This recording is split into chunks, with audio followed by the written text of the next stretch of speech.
Senhor Deus, te agradecemos por estarmos aqui, a primeiro domingo deste novo ano. Na verdade é uma continuidade, mas para nós, porque utilizamos referenciais do tempo, é sempre importante, Senhor, nós temos estas marcas. Te agradecemos o ano que passou e este ano que está agora a começar. E está a começar da melhor forma em que nós temos a oportunidade de nos encontrarmos aqui para estudarmos a Tua Palavra. E por isso te pedimos que possas abençoar cada um dos professores da Escola Dominical, cada um dos alunos, Senhor, e que juntos possamos estudar a Tua Palavra, possamos aprender a Tua Palavra. Sem preconceitos, sem ideias preconcebidas, simplesmente, Senhor, com o espírito e o coração aberto para podermos ver a Tua Palavra e dela podermos aprender para aplicarmos nas nossas vidas. Em nome do Senhor Jesus Cristo. Amém. Meus irmãos, nós estamos a estudar o livro de Êxodo. Na verdade, começamos em Gênesis, no início da Bíblia, e fomos fazendo um estudo cronológico ao longo de todo o texto bíblico. E chegamos a uma daquelas passagens que nos marcam, porque nós estudamos o que é que aconteceu com o povo de Israel. Eles foram para o Egito, emigraram para o Egito, podemos dizer assim, e estiveram ali cerca de 430 anos, como vamos ver nesta lição. E chegou a altura em que Deus queria que o seu povo saísse do Egito e fosse para a terra que tinha prometido a Abraão, o pai do povo hebreu, o pai dos israelitas. Reiterou esta promessa a Isaac, seu filho, reiterou novamente a Jacó, e também José vivia com esta esperança, um dos filhos de Jacó. Mas passaram-se 430 anos e Deus agora quer que eles saiam da terra para saiam do Egito para chegarem à terra prometida, mas eles agora são escravos no Egito e o faraó não permite que eles saiam, o faraó e os seus oficiais. E Deus então está a agir com poderosa mão através daquilo que nós conhecemos como as pragas. E nós estudamos 9 das 10 pragas que Deus lançou sobre o Egito e hoje vamos então estudar a última praga e vamos dedicar toda uma lição a estudar esta última praga por causa de tudo o que ela envolve. Então os pontos que nós temos para a lição de hoje são aqueles que vos apresento, o anúncio da morte dos primogênitos, que é esta praga que falta, não é? A instituição da Páscoa, que é uma festa judaica que ainda é celebrada até hoje, a festa dos pães ázimos ou pães asmos, como hão de ler em algumas traduções, embora o termo em português mais correto será ázimos. Vamos ver então a concretização da praga, que é a morte dos primogênitos, tentar perceber o seu significado e depois vai acontecer aquilo que Deus tinha dito. O faraó, depois de ter visto a mão de Deus a agir de forma poderosa, então iria acontecer a saída do povo de Israel. E aí nós temos então o nome do livro, que é o Êxodo, que é a saída do povo e depois a sua caminhada em direção à Terra Prometida, que é algo que depois vai ser o grande tema dos livros seguintes até chegarmos ao livro de Deuteronômio. Não é? E o nome de Êxodo deve-se precisamente a tudo isso que nós estamos a estudar agora em mais pormenor. Fazer aqui uma revisão, nós tivemos ali as 9 pragas, que nós já estudamos cada uma delas, e nós percebemos que elas sucedem-se em ciclos. O primeiro ciclo de pragas tem a ver com aquelas 3, o sangue, as rãs e os piolhos. E os ciclos nós percebemos pela maneira como elas aconteciam. A primeira praga, sempre Moisés fazia um anúncio público a Faraó. Vai acontecer isso. E fazia o anúncio sempre fora do palácio, em que Faraó tinha várias pessoas próximas dele. E o que nós percebemos, pelo menos no primeiro ciclo e no segundo ciclo, Faraó estava para ir para as águas, junto do Nilo, para algum ritual de purificação. Então Moisés e Arão apareciam e faziam o anúncio. A segunda praga era sempre um aviso no palácio. Podíamos dizer numa recepção mais privada. E a terceira praga aparecia sem qualquer aviso. E nós encontramos isto acontecer nas 3 primeiras e depois percebemos que era um ciclo porque na quarta foi novamente em público, em privado, sem aviso. E depois no terceiro ciclo, em público, em privado, sem aviso. E agora vamos ter esta praga que se destaca claramente e está fora daquilo que nós consideramos os vários ciclos. Não sei se os irmãos se lembram, nós terminamos no capítulo 10 na semana passada, e no capítulo 10 na semana passada houve ali uma troca de palavras um bocadinho mais acesa entre Moisés e Faraó. E o que é que eles disseram um ao outro? Faraó foi o primeiro, o que é que ele disse? A próxima vez que visse Moisés, ele mataria Moisés. E Moisés confirma, diz, sim, esta é a última vez que nós vamos nos ver face a face. No entanto, quando os irmãos começam a estudar o capítulo 11, vão encontrar aquilo que nós já encontramos em várias outras partes. É uma espécie de intervalo, uma quebra da narrativa, porque está para acontecer alguma coisa em grande. É aquilo que acontece quando estamos a ver um filme ou uma série, quando uma parte boa está para acontecer, o que é que nós ficamos em desespero? O que acontece? Um intervalo. Há um reclame publicitário e nós estamos a esperar o que é que vai acontecer. Na literatura também se faz isso e nós temos aqui um intervalo. Porquê? Não se esqueçam, no final do 10, Faraó e Moisés confirma, eles estão-se a ver pela última vez. E quando nós começamos a estudar o capítulo 11, o versículo 4, percebemos que eles estão a falar um com o outro. Então, na verdade, o capítulo 10, quando termina, eles ainda ficam a falar mais tempo. Ainda estão na última audiência um com o outro. Então, os 3 primeiros versículos do capítulo 11 é uma espécie de quebra da narrativa para a preparação de alguma coisa que vai acontecer. E é isso que nós encontramos. Então, disse assim, disse o Senhor a Moisés, na verdade já tinha dito antes de Moisés ir ter com Faraó, ainda mais uma praga trarei sobre o Faraó e sobre o Egito, e faz aqui o anúncio daquilo que vai acontecer. E novamente Deus vai dizer a Moisés para relembrar o povo, diz assim, agora dá os ouvidos ao povo que todo o homem peça ao seu vizinho e toda a mulher a sua vizinha objetos de prata e de ouro. Aquilo que nós já tínhamos visto Deus dizer para as pessoas fazerem no capítulo 3. Não se esqueçam que havia algo que Deus tinha dito. Vocês estão presos no Egito, são escravos, mas quando saírem vão sair com grande riqueza. Então Deus está a dizer a forma como é que as pessoas iriam sair com grande riqueza. Vamos então dar continuidade a esta conversa que Faraó e Moisés estavam a ter. Então, vejam o que é que acontece a partir do versículo 4. E eu vamos ler mesmo o texto e diz assim, Moisés disse, ainda estão a falar um com o outro, a última vez, o último encontro que eles têm face a face. Cerca da meia-noite passarei pelo meio do Egito, e todo o primogênito morrerá, desde o primogênito de Faraó, então começa desde o primogênito da pessoa mais importante ali do reino, até o primogênito da serva, ou seja, todos sem exceção. Não há aqui exceção nenhuma. E depois continua, e todo o primogênito dos animais.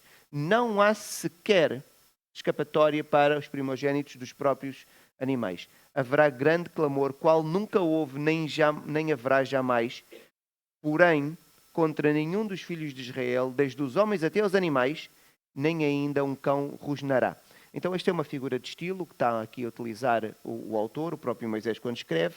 Nós conseguimos perceber, figuras de estilo são aquilo que nós dizemos com um significado, e ele está a dizer, nenhum cão vai fazer barulho, ou seja, no Egito vai haver um clamor como nunca houve na história do Egito, nem sequer vai haver no futuro, mas em Israel, silêncio absoluto. Silêncio absoluto. E com isso nós conseguimos perceber, se vai haver clamor no Egito é porque vai haver aquela morte dos primogênitos, mas em Israel ninguém vai morrer, não é? E depois vai explicar porquê, para que saibas que o Senhor faz distinção entre os egípcios e os israelitas. E isso era importante para Faraó, porquê? Porque o Deus que estava a falar com Faraó não era um Deus dos egípcios, mas era um Deus dos israelitas, era um Deus dos hebreus. E depois disse, então todos estes teus oficiais descerão a mim e se inclinarão, dizendo, sai tu e todo o povo, e depois disto sairei.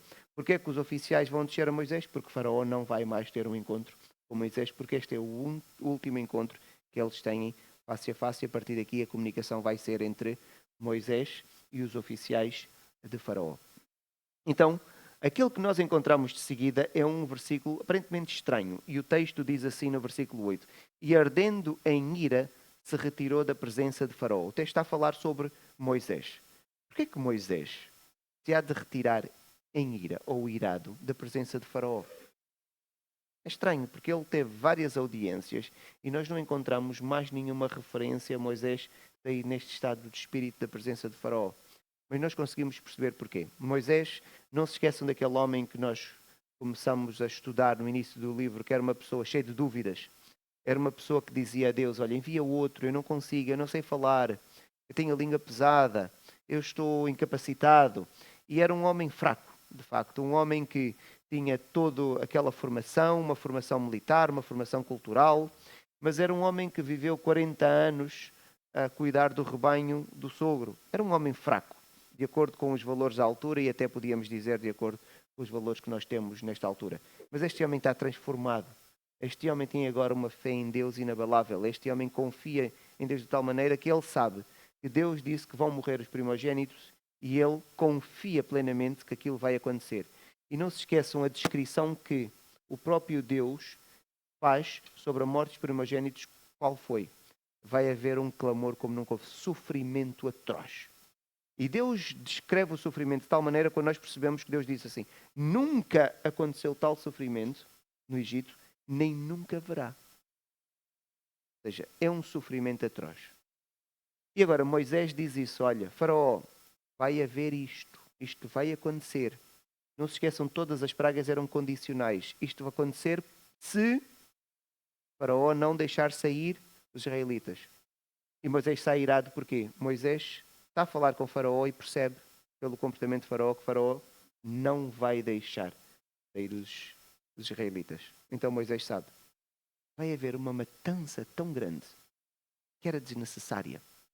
Bastava aquele homem simplesmente ouvir a voz de Deus, porque Deus já deu 9 pragas suficiente para provar que Deus tem todo o poder e Deus faz o que quer, quando quer, como quer, com quem quer.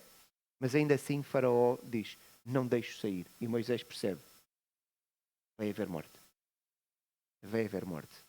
Não é? Em todas as casas vai haver grande sofrimento. Então Moisés está irado precisamente contra Faraó por perceber que aquele homem tem um comportamento que é incompreensível. Ele nem sequer zela pelos seus próprios súbitos. E este sofrimento podia ser evitado, bastando Faraó deixar sair os israelitas. Então, meus irmãos, Moisés já sabe, vai acontecer. O coração de Faraó não mudou depois de ver toda aquela demonstração do poder de Deus com as 9 pragas. Então, inicia-se aqui a preparação daquilo que está para acontecer. Porque agora Deus diz: esta vai ser a praga final, mas ninguém vai resistir. Então, é necessário preparar o povo, porque o povo em breve vai sair. Quando aquela 10ª praga ocorrer, o povo vai sair. Então começam a ser dadas aqui algumas indicações, os irmãos depois poderão ler em casa, e elas são interessantes porque depois elas todas têm um significado e nós, ao estudarmos, conseguimos perceber que elas apontam para o Messias, para o Senhor Jesus Cristo. Então as indicações passam por definir que aquele mês, estamos a falar do mês de Nissan, passaria a ser o primeiro mês do calendário religioso de Israel, para os israelitas. E passaria a ser o mês mais importante. Este mês, Deus está a dizer, vai acontecer aqui alguma coisa que vai marcar, e vocês vão começar a utilizar este mês como referencial para a contagem do vosso ano e as vossas celebrações. No dia 14 deste mês, cada família devia separar um cordeiro com 1 ano, macho e sem nenhum defeito, sem nenhuma mancha. Então era um cordeiro com a cor de pele único, sem defeito nenhum, e tinha que ter 1 ano e ser do sexo masculino. E este animal era separado, era consagrado. É um animal já com um tratamento diferente de todos os outros. No dia 14 deste mês, este animal deveria ser morto. Mas devia ser morto de tal maneira que nenhum dos ossos do animal devia ser quebrado, devia ser partido. E este animal depois iria ser cozinhado, mas de uma maneira específica, da maneira em que ele pudesse ser cozinhado de forma célere, rápida. Qual era? Assado. E o animal tinha que estar inteiro para que as pessoas pudessem perceber que animal era, de maneira a não haver confusão nenhuma. Quantas vezes nós estamos a comer e alguém tem algum tipo de aves e tem em partes pequeninas e nós estamos, mas é peru, não é? E estamos ali com alguma dificuldade. Aqui o animal estaria inteiro para não haver nenhuma dificuldade para identificar qual era o animal.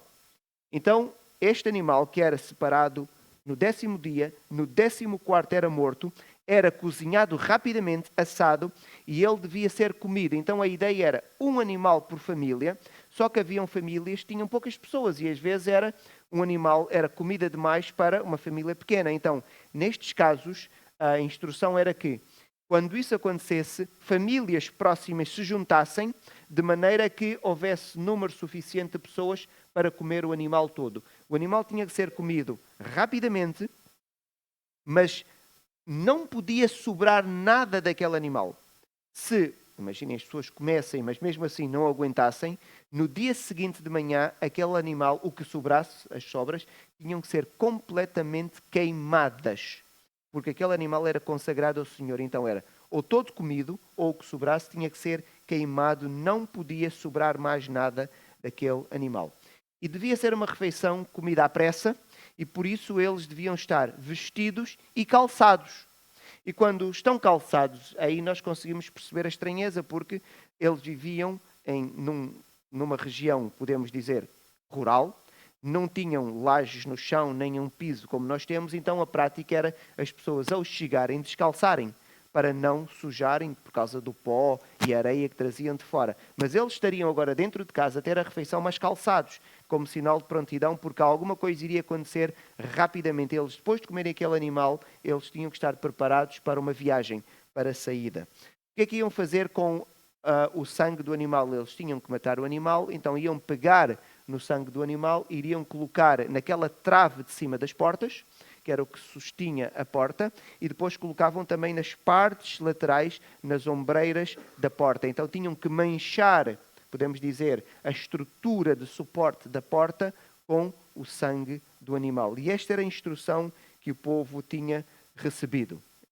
Então, para além disso, havia mais algumas instruções a serem dadas, que era, eles iam fazer isto no dia, separar o animal no dia 10, no dia 14, matança do animal e a refeição, naquela forma como nós descrevemos.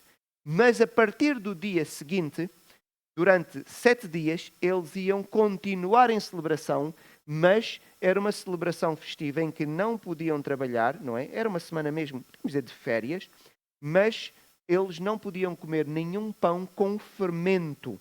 Então eles tinham que comer um pão, que podemos dizer um pão novo, e também tem um significado. E durante toda aquela semana não podia haver nenhum tipo de fermento na terra.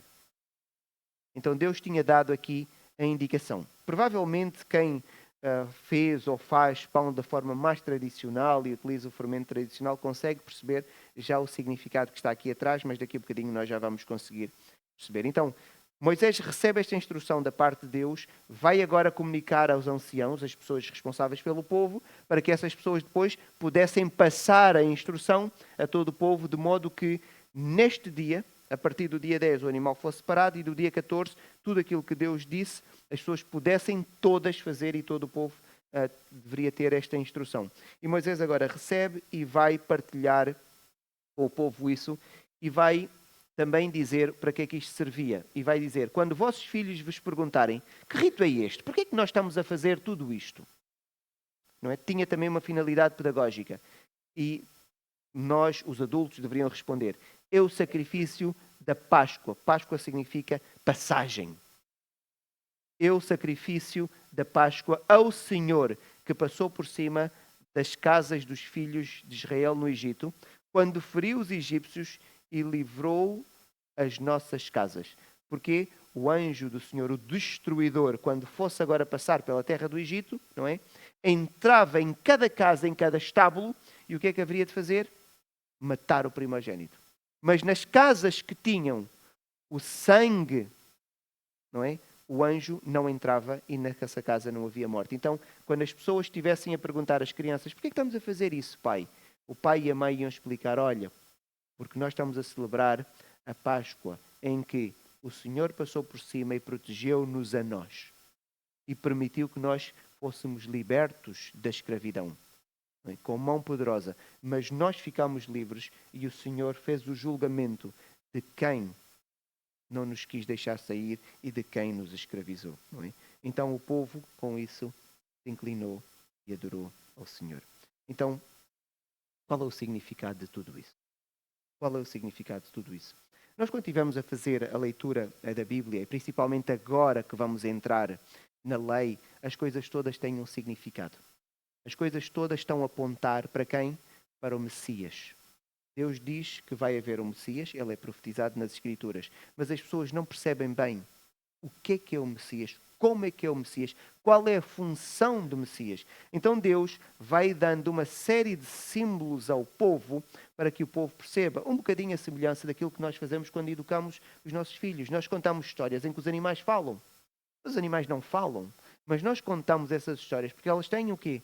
Um significado, têm uma lição por trás, têm uma moral por trás. E nós vamos utilizando isso para quê? Para prepararmos os nossos filhos para quando chegarem à idade adulta, moralmente eles saberem decidir da forma certa.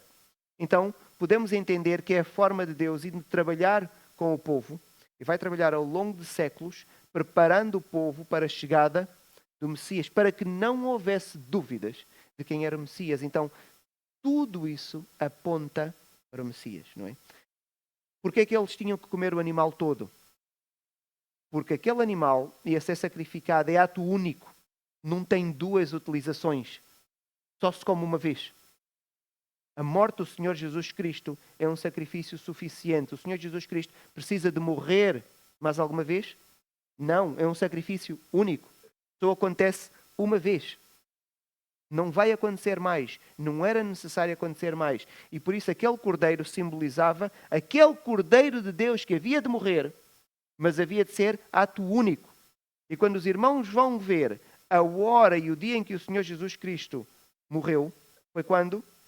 No dia 14 deste mês, que era o mais importante, na hora que era a hora da matança do cordeiro que era separado.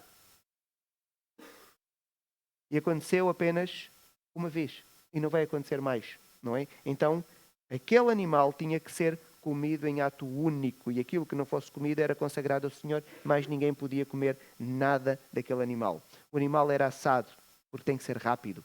Todo o julgamento e a morte do Senhor Jesus Cristo foi um processo célere. Todo aquele dia, tudo o que estava a acontecer, parece que era uma história a acontecer, episódio atrás de episódio, episódio atrás de episódio. Porque tinha que chegar àquela hora, ele tinha que ser morto. Então as pessoas conseguiam rapidamente, quem estivesse atento, perceber um paralelismo. Quantos ossos do Senhor Jesus Cristo foram quebrados? Nenhum. Aquele animal tinha que ser assado inteiro. Nenhum osso podia ser quebrado daquele animal. Tinha que saber que animal era. Então o Senhor Jesus Cristo tinha que ser distinto dos outros que morreram ao lado dele. Não fosse alguém confundir, como se fosse um dos malfeitores de um lado ou do outro. Tinha os ossos partidos. O Senhor Jesus Cristo não. Então nós encontramos toda uma simbologia que aponta para o Messias. E a saída urgente não permitia a fermentação. E daí eles terem que, durante toda aquela semana, comerem os pães sem fermento. Como é que funcionava o fermento? O fermento é uma bactéria, não é? A levedura. Então eu faço pão e o que é que eu estou a preparar a farinha do pão e o que é que eu faço? Com uma parte da farinha do pão, eu não vou cozer e vou guardar de lado. Ela vai ficar rija, não é? Depois eu misturo com água, volto a amassar, aquilo volta a ficar mole e a bactéria que lá está entra em atividade. E era assim que se fazia. Então, eu agora, imaginem, tenho aqui este bocado de farinha, tiro um bocadinho, deixo de lado e pego no resto e meto no forno, certo? E este bocado que está do lado é o que eu vou utilizar como fermento. Quando eu fizer uma farinha nova, o que é que eu faço? Vou buscar a velha e junto a velha com a nova. E a bactéria da velha vai multiplicar-se e vai acabar por multiplicar-se em toda a massa nova. E o que é que esta bactéria faz? Esta bactéria come o açúcar da farinha. E ela come o açúcar da farinha e depois liberta um gás, o dióxido de carbono, e é o que vai fazer com que a massa aumente de tamanho e o pão fique mais fofo. Porque o peso é igual, não é? Aquilo é só dizer que o pão aumentou de tamanho, mas não ficou mais pesado. Simplesmente aumentou de tamanho porque há gases lá dentro. E o pão fica mais fácil de comer. Mas o que é que isto simbolizava? Que eu, para fazer pão novo, eu tinha que o contaminar com o quê? Com pão velho.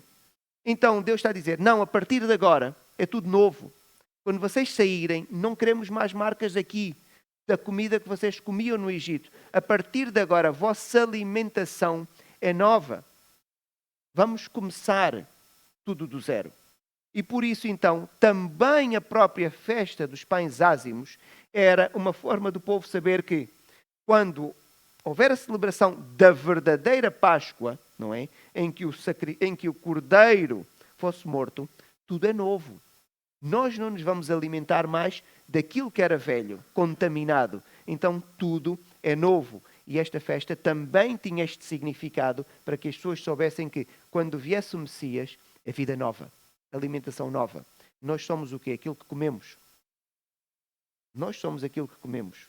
Então nós vamos passar a ter toda uma alimentação nova e vamos cortar radicalmente aquilo que nós fazíamos anteriormente. E também tudo isto apontava para quê? Para a obra redentora do Messias. É natural que o povo ainda não percebesse isso. Mas Deus vai criando todas estas regras, estas instruções, precisamente para que o povo fosse percebendo que um dia havia de chegar o Messias e todos estes símbolos haviam de ter um significado materializado. Então, chegamos à noite do dia 14. Do dia 14 para o dia 15, já os israelitas tinham feito tudo aquilo que Deus tinha dito. No dia 10, o que é que fizeram? Pararam o animal, não é? O cordeiro, macho, com 1 ano, sem defeitos, sem mancha. Este animal foi separado. O cordeiro, no dia 14, o que é feito? Morto, não é? Pega-se no sangue, colocou-se sobre a estrutura da porta, não é? As ombreiras e a verga em cima. E depois o povo, vestido e calçado, está a comer agora a refeição, de maneira que não se sobrasse nada. Acontece que à meia-noite do dia 14 para o dia 15, feriu o Senhor todos os primogênitos na terra do Egito. E agora faz sempre a descrição, desde o primogênito de Faraó, que se assentava no seu trono, até ao do cativo, não é? Do escravo, que estava na enxofia. Está a dizer, ou seja, desde o mais rico ao mais pobre, não há exceção, não há discriminação de natureza nenhuma. E até os animais, todos os primogênitos morreram. E eu fico a pensar, o que é que terá acontecido naquela terra? O que é que terá acontecido naquela terra? Eu estava a pensar, há casas em que não vai haver sofrimento. Há. Numa casa de um casal em que os dois não são o filho mais velho. E mãe não podem ter filhos eles. Mas eles vão chorar. Porquê? Um dos pais pode morrer. Ou um dos irmãos deles vai morrer. Ou um tio vai morrer. Alguém ligado àquela pessoa vai morrer. Não havia ninguém que pudesse dizer, eu não tenho razão para chorar. E havia casas em que todos eram mortos. Imaginem, um pai, não é? Casava com uma mulher, eram primogênitos e tinham um filho só. Os 3 morriam. Imagina se esta família tivesse um outro filho. Ficava sem irmão e sem pais. Fica a pensar, como é que foi o sofrimento? De repente as pessoas todas percebem, morreu alguém em casa. Provavelmente aquilo foi sendo progressivo, alguém começou aos gritos, os outros acordamos, o que é que se passa? E percebem que está ali toda a família, acorda com os gritos de alguém ao lado, mas falta um não sei quem da casa. E vão ver, também está morto. Começam os gritos também. E aquilo foi-se propagando. Foi-se propagando. Tal era o clamor. E a Bíblia descreve, haverá grande clamor em toda a terra do Egito, não é? E foi exatamente aquilo que aconteceu. O que Deus tinha dito foi aquilo que aconteceu. Nós lemos isso e continuamos, mas tentem parar na leitura e perceber exatamente aquilo que estava a acontecer. O sofrimento de um pai ver o filho morrer. Um pai não deve ver um filho partir. Isto é contra a natureza. Mas estava a acontecer. Estava a acontecer. Então, meus irmãos, sofrimento total. De tal maneira que os irmãos lembram-se, os oficiais de Faraó chegaram a um ponto e disseram a Faraó, deixa já ir este povo. Já vimos que isto é mão de Deus, não é? Mas Faraó mesmo assim foi resistindo aos seus oficiais. Chegou o dia em que nem Faraó mais quis e os seus oficiais também devem ter feito uma pressão tão grande que Faraó chegou ao ponto de dizer, saiam já daqui, já não vos queremos. Diz assim, aconteceu que à meia-noite, peço desculpa, levantai-vos, saí do meio do meu povo, tanto vós como os filhos de Israel, e de servir ao Senhor como tendes dito. Levai também convosco as ovelhas. Estão a ver o que Faraó dizia. Saiam só as pessoas, saiam só os homens. E Moisés, não, temos que ir todos. Então saiam vocês, mas os animais fiquem. Moisés estava sempre a tentar explicar a Faraó que tinham que sair quem? Pessoas e animais. E Faraó finalmente diz, também as ovelhas e o gado, como tendes dito, ide-vos embora e abençoai-me também a mim. Há aqui alguma humildade aparente da parte de Faraó, mas Faraó está em desespero total ao perceber que o seu próprio filho também morreu. Porquê? por causa da sua abstinência. Da sua obstinação. Ele não quis deixar sair o povo de Israel. E agora vejam, os egípcios também já não suportavam. Apertavam com o povo, apressando-se em lançá-los fora da terra, porque eles tinham medo, não é? Morreram os primogênitos. Eles estavam, e a seguir quem vai morrer? E a seguir?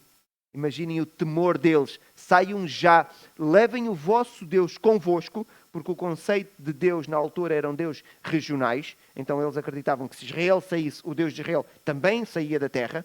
Saiam já daqui completamente e deixem-nos em paz. Apesar do país estar completamente na ruína economicamente e até socialmente, mas agora havia este grande clamor. Durante a saída, o que é que fizeram? Os israelitas fizeram aquilo que Deus tinha dito, não é? E o que é que Deus tinha-lhes dito? Quando tiverem a sair, homens, peçam aos vossos vizinhos egípcios, o quê? Objetos, metais, prata e ouro, e vestidos ou roupa, que era algo que era muito valioso em termos de valor, porque a riqueza era medida em dinheiro em algumas regiões, mas havia outras que não. Então era medida em animais, mas Israel tinha muitos animais, e em metais preciosos ou em vestes festivais. Por isso é que nós encontramos várias vezes na Bíblia utilizar as vestes festivais como moeda de troca. Então os israelitas agora tinham que pedir estas coisas aos egípcios. E vejam o que é que acontece, e eles vão fazer, e o Senhor fez que seu povo encontrasse favor da parte dos egípcios, de maneira que estes lhes davam o que pediam e despojaram os egípcios. Eu fico a pensar, eu ter um filho morto, eu ter medo deste povo e alguém deste povo estar-me a pedir, eu dava tudo aquilo que eles me pediam. Eu só queria que eles saíssem. E desta forma, então, agora os israelitas saem com grande riqueza. E esta grande riqueza, Deus não vai ser injusto para com os egípcios, era uma espécie de pagamento por causa dos 400 anos de servidão que os israelitas tiveram sujeitos enquanto estiveram no Egito. E os egípcios não pagaram a determinada altura, a partir de determinada altura em que eles se tornaram escravos.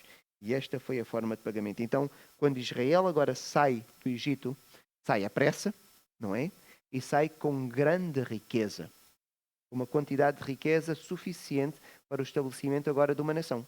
Porque para o estabelecimento de uma nação é necessário riqueza. Tem que haver moeda. Tem que haver uma economia a funcionar. E agora Israel sai com as condições económicas para o estabelecimento de uma nação. Quais são as implicações e o significado desta praga? A implicação nós já conseguimos perceber. Sofrimento total. Porquê? Porque Faraó não deixou sair os israelitas. Faraó não atendeu para aquilo que Deus disse desde a primeira praga. A primeira praga podia ter sido evitada se Faraó ouvisse aquilo que Deus disse. Mas Deus foi dando pragas mais ligeiras até chegar a esta em que era irresistível. Sofrimento total para todos os egípcios. Significado. Os egípcios tinham vários deuses, tinham Osíris, que era o dador da vida. Onde é que está o Osíris nesta história? Faraó era uma divindade. E agora, se calhar, as pessoas tinham expectativa de que eu compreendo morrer o meu filho, mas ninguém toca no filho de Faraó. Faraó é um Deus, ele próprio protege o seu próprio filho. Onde é que está aqui a divindade, o poder divino de Faraó nesta história? Nós rapidamente percebemos, qualquer egípcio que fizesse alguma análise simples percebia. Não há divindade nenhuma em Faraó e os deuses que nós dizemos que são deuses, na verdade não são. Ou se são muito fracos. Porque apareceu aqui um Deus que era dos escravos e começou a fazer coisas que os nossos deuses nunca conseguiram contrariar e nem reverter. Não é? E ficou claro para qualquer egípcio que Deus é Deus. E tem todo o poder. E faz o que quer, quando quer, como quer e com quem quer. Não tem limites o seu poder. E quando ele toca em Faraó, ele faz com quem quer. Não há ninguém que o possa enfrentar ou o limitar de alguma forma. Não é? Então, depois desta praga, vai acontecer uma coisa que nós vamos passar a encontrar nas Escrituras. Todos os primogênitos, sejam das pessoas, sejam dos animais, passam a ser consagrados ao Senhor. Todos os primogênitos, então, agora pertencem ao Senhor. E como é que vai acontecer? Alguém tem 2 ovelhas, um macho e uma fêmea, e estas ovelhas vão acasalar e vão ter um filho que é o primeiro filho da ovelha fêmea. Este primeiro filho, que é o primogênito daquela ovelha, é de quem? É do Senhor. Então este animal tem que ser oferecido ao Senhor como sacrifício. Só que nós temos um problema. E agora os irmãos vão começar a perceber. Então, todos os primogênitos têm que ser oferecidos a quem? Ao Senhor. Mas imaginem que temos jumentos. O jumento pode ser utilizado como animal de sacrifício? Não. Devemos um dia de perceber que é um animal impuro. Então agora temos um jumento, não é? Ou um burro, não é? Teve a primeira cria, mas esta cria não pode ser sacrificada ao Senhor porque é um animal impuro. O que é que se vai fazer com este animal? Mas ele pertence ao Senhor. Então aqui surge a ideia de resgate. A ideia de resgate é, ok? E os irmãos já começam a ver que está a apontar para quem? Para quem vai nos resgatar. Então agora eu tenho o jumento. Mas eu não posso sacrificar ao Senhor, porque é um animal impuro. E o que é que eu vou fazer? Eu posso pegar, por exemplo, num cordeiro e ofereço em lugar do jumento. E assim o jumento já não tem que morrer. Viram? Se eu não quiser oferecer, eu tenho simplesmente que degolar o jumento, porque o primogênito pertence ao Senhor. Não pode ser meu, não é meu. Ou ele é resgatado, em que eu ofereço outro animal, ou eu tenho que o matar, porque ele pertence ao Senhor. Então, a pessoa aqui tinha escolha. Mas, se todo o primogênito pertence ao Senhor, todo o primogênito pertence ao Senhor. E agora eu tenho um filho primogênito. O meu filho pertence a quem? Então eu tenho que o dar ao Senhor. Eu tenho que fazer o quê? Oferecê-lo em sacrifício? Posso? Não. Não há sacrifícios humanos. Então, para os homens não há escolha. Todos os primogênitos têm que ser o quê? Resgatados. E primogênito é aquele que vai levar o nome da família. Podemos dizer que naquela cultura era o filho mais importante. Eu sei que custa dizer isso, mas era assim que funcionava.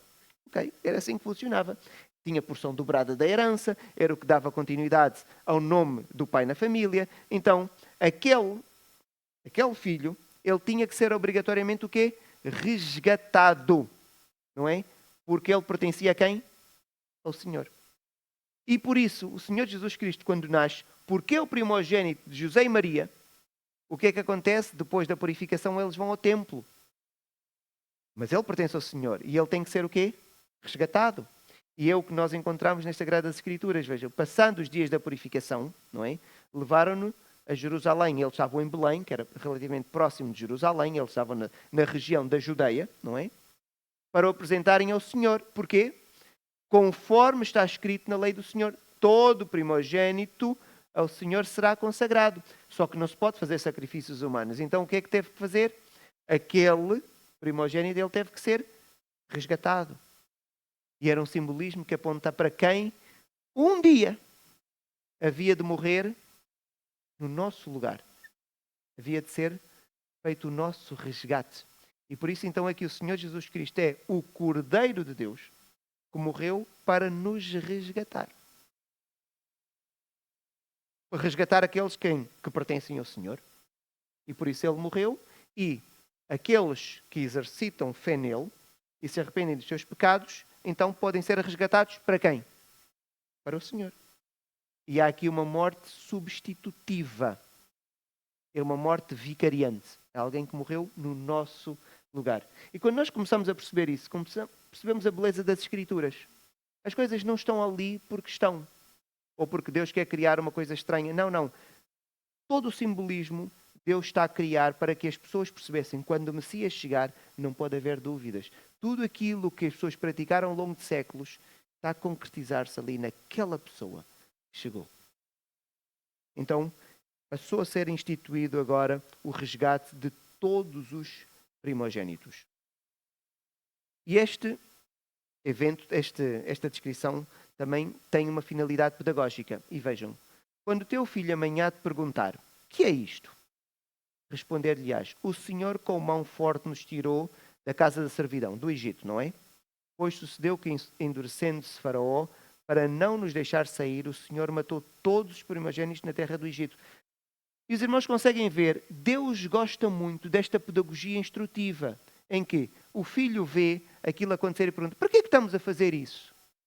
E alguém começa a explicar. E a história é sempre ensinada. Nós sempre devemos conhecer a história. A história é ensinada. E nós conseguimos ver. Ele está a dizer o que é que aconteceu. E o filho podia perguntar, como qualquer criança curiosa: então, mas nós vivemos aqui, como é que nós estávamos no Egito? E qualquer pai vai começar a voltar sempre para trás na história. Até chegar a Abraão. Dizer: olha, e o Senhor chamou o nosso pai, separou, prometeu-lhe esta terra onde nós estamos, mas um dia houve uma fome e vai acabar por contar toda a história. Porque a criança é curiosa, vai sempre... E o que aconteceu antes? O que aconteceu antes? E a história toda é contada. A história é contada com o seu significado. E nós devemos fazer isso com os nossos filhos. Contar a história daquilo que Deus tem feito.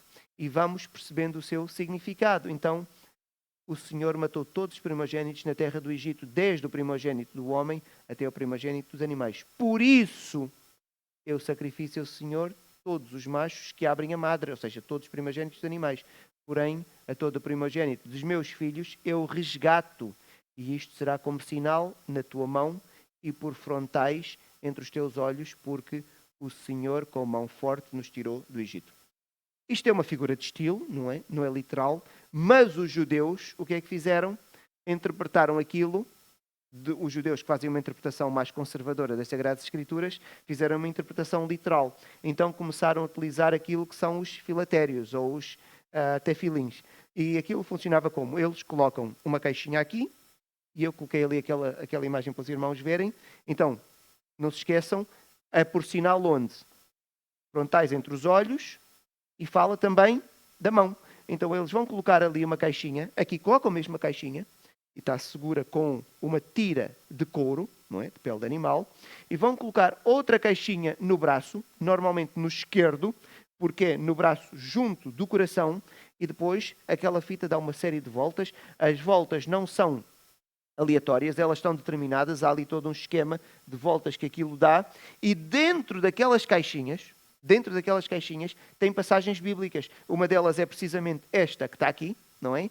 E outra é aquilo que se chama Shema, que diz que só existe, ó Israel, só existe um Deus. O Senhor nosso Deus, Adonai, nosso Deus Adonai é um.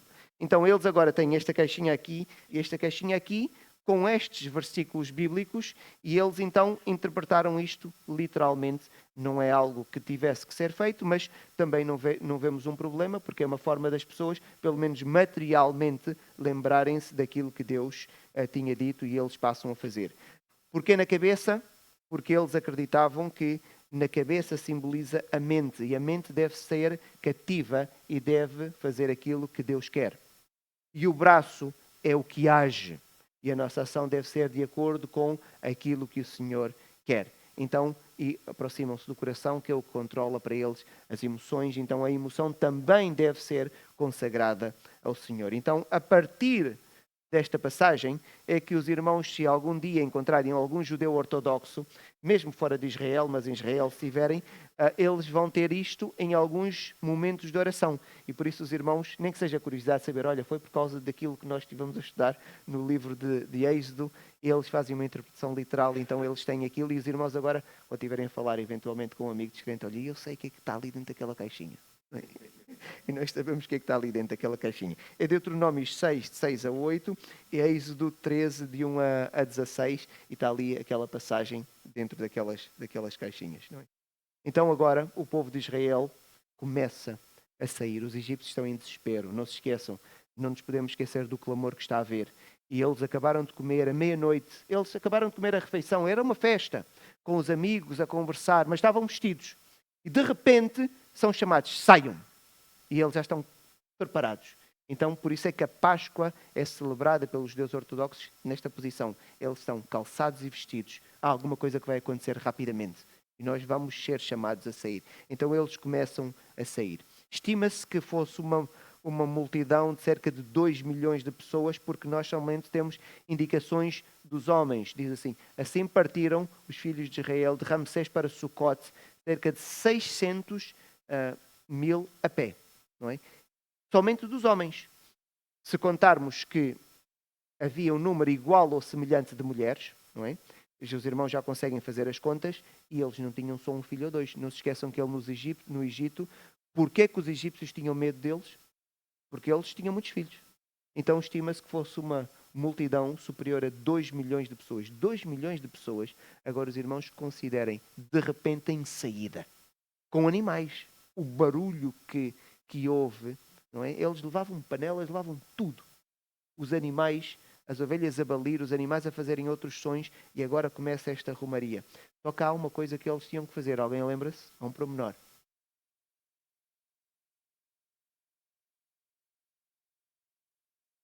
E é normal que as pessoas já se tenham esquecido. Felizmente Moisés não se esqueceu.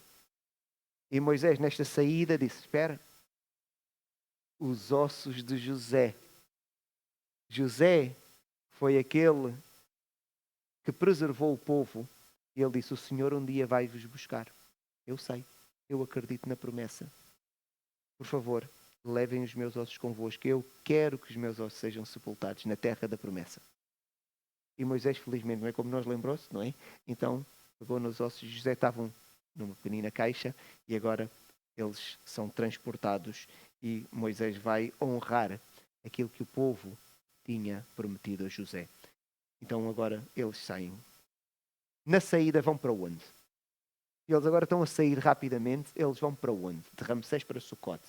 Mas eles vão para onde? Eles não têm como se orientarem. São escravos. E vão fugir, eles sabem que os egípcios podem ir atrás. Então Deus orienta-os e durante a saída, então, quando eles estão a caminhar de dia, há uma coluna de nuvem que os orienta. E eles seguem apenas aquela nuvem. A coluna de nuvem está sempre presente e eles vão seguindo. Durante a noite, porque muitas vezes de noite eles estão a caminhar, nem que seja porque de dia está muito calor, não é? Nas condições desérticas, eles caminham às vezes durante a noite. E durante a noite eles, para caminhar, também precisam de uma referência. E há uma coluna de fogo, suficientemente grande para todo o povo poder ver, e eles vão seguindo. Ou seja, Deus sempre orientava o povo ao longo de todo o percurso. E agora, quando nós olhamos para o mapa, nós percebemos aqui o seguinte. Há dois caminhos possíveis. Eles estão aqui na zona de Gozan, nós já sabemos, não é? A terra prometida está aqui. Então eles podem sair ou fazer isto para subir, ou podem fazer isto que é mais fácil. O caminho óbvio qual era? Era sair e fazer o quê? Isto. Só que aqui é a terra prometida, mas aqui, nesta região, existe um povo. São os filisteus. E é um povo que gosta de guerra. E é um povo que militarmente é mais avançado que os israelitas. Tecnologicamente estão muito à frente. Vários séculos depois deste povo sair, os filisteus ainda estavam tecnologicamente mais desenvolvidos que os israelitas. No tempo de Davi, os filisteus eram tecnologicamente mais desenvolvidos. Era como se fosse uma nação atualmente moderna em termos militares. Porque dominavam certos metais que Israel eram escravos, para já nem eram militares.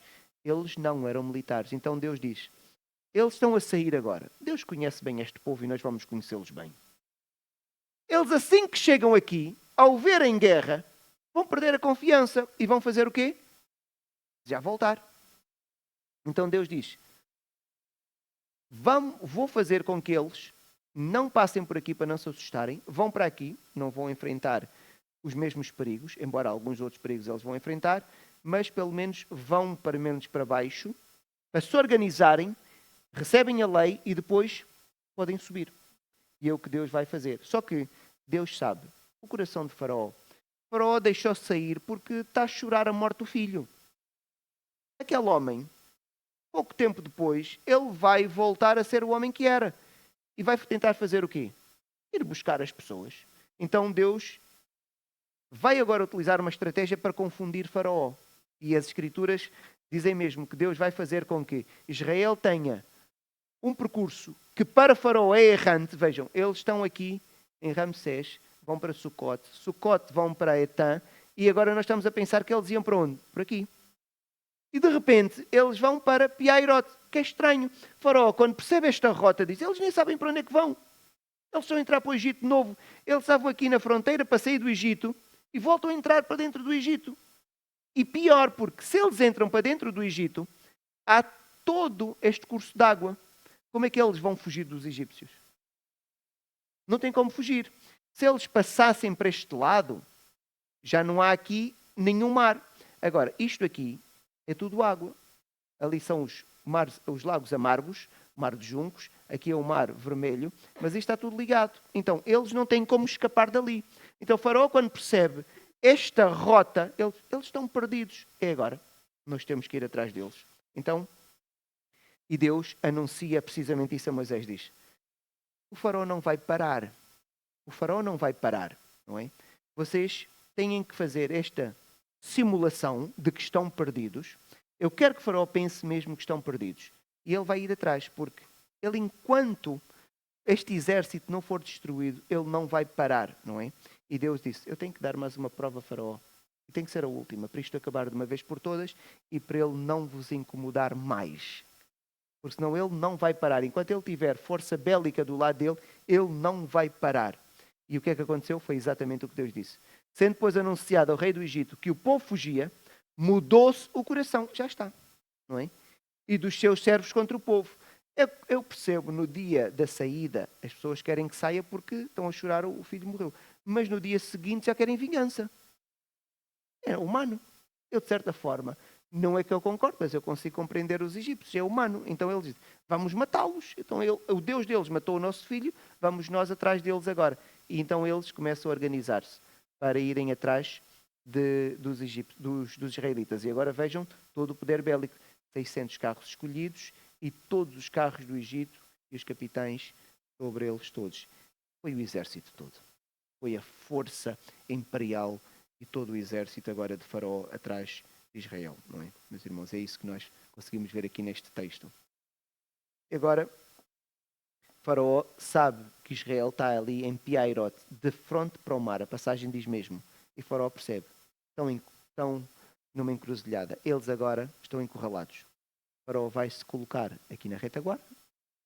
À frente está o mar. Faraó está à espera do quê? Atacar. Só que o que acontece é que Deus está a guiar os israelitas. E o que acontece, o texto diz que o anjo do Senhor, imagina que aqui está Israel, o anjo do Senhor sai da dianteira, que está a orientar o povo, e coloca-se na retaguarda de Israel. E vai criar ali um efeito, tem que ser algo extraordinário, em que é uma espécie de nuvem, em que vai envolver os egípcios, e para eles é escuridão, então eles, durante aquele tempo, não podem avançar, mas para os israelitas, eles têm claridade.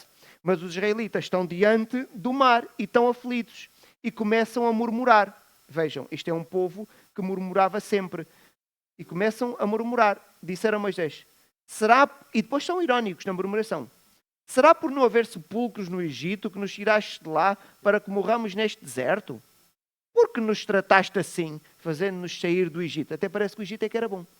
Não é? Parece que o Egito é que era bom, não é? Não é isso que te dissemos no Egito: deixa-nos para que sirvamos os egípcios. Eram eles que clamaram a Deus para sair. Mas agora já nós dissemos: deixa-nos aqui. Já estão a ver? É um povo que murmura muito. É um povo que murmura muito, não é? Então, e depois, pois melhor nos fora servir aos egípcios do que morrermos no deserto. E eles próprios é que clamaram a Deus para saírem do Egito. E no meio disto, Deus repreende o povo. Não, nesta primeira vez nós não encontramos aqui uma repreensão muito explícita. Nós vamos começar a perceber porque o povo vai se tornando impertinente com estas reclamações, mas Deus acaba por repreender a Moisés, dizer: eu não disse para avançares, mas eu percebo. Moisés diz: mas está a água na frente. E diz: mas eu disse para avançar, avança. Mas está a água. E diz: mas eu disse para avançar. Se eu fiz aquelas obras todas e tu viste que eu consigo, então qual é a dificuldade da água? E Moisés lá vai ordenar o povo para avançar. A narrativa é um pouco longa, vai dizer que durante toda aquela noite vem um vento oriental e naquele mar o que acontece é que as águas foram se afastando, então ficou o caminho seco e Israel passou por entre as águas e foi avançando. Agora, a narrativa nós temos que ler com alguma lentidão. Porquê? São 2 milhões de pessoas. São 2 milhões de pessoas. E elas agora vão passando. Eu fico a pensar, quanto tempo terá ficado o faraó ali à espera naquela neblina, porque eles não podiam avançar. com os carros, com os animais confusos, não é? Porque o anjo do Senhor estava ali com aquela escuridão que não lhes permitia avançar. E o povo então entrou pelo meio do mar e foi passando. Quando passa o povo de Israel, o mar ainda está aberto, Faraó olha para aquilo e o que é que faz com o seu exército? Entra. Mas o anjo do Senhor começa a agir e vai criando dificuldades, porque Faraó tinha carros, andava muito mais rápido que os israelitas. Então, as rodas dos carros começam a saltar, começa a haver uma série de problemas e os próprios oficiais de Faraó percebem: isto não é normal. Isto não é normal. É o Deus deles que está a agir. É o Deus deles que está a agir. E quando eles agora estão no meio do mar, com estes problemas técnicos, a roda saltou, eles têm que parar, não conseguem avançar, um está a pedir ajuda, o outro vai tentar meter a roda, com toda aquela confusão que um exército tem quando começa a ter problemas técnicos, o que é que acontece? O mar volta para o seu lugar. E o exército de Faraó acaba por sucumbir. E eles morrem afogados ali, naquele espaço. Nós normalmente lemos que é no Mar Vermelho. O texto bíblico não diz que é o Mar Vermelho. A palavra mais correta é o Mar de Juncos. Por isso é que eu, no mapa, coloquei-vos ali aquela zona em frente de Piairote, que é o chamado Lagos Amargos. Não se sabe exatamente, acredita-se que fosse ali. Que é um mar com largura suficiente e profundidade para que quando as águas viessem, cobrissem todas as pessoas, não é? E de maneira que fosse uma distância grande, porque o texto diz que sucumbiram todos, é porque eles sucumbiram e não conseguiam voltar a nadar de volta.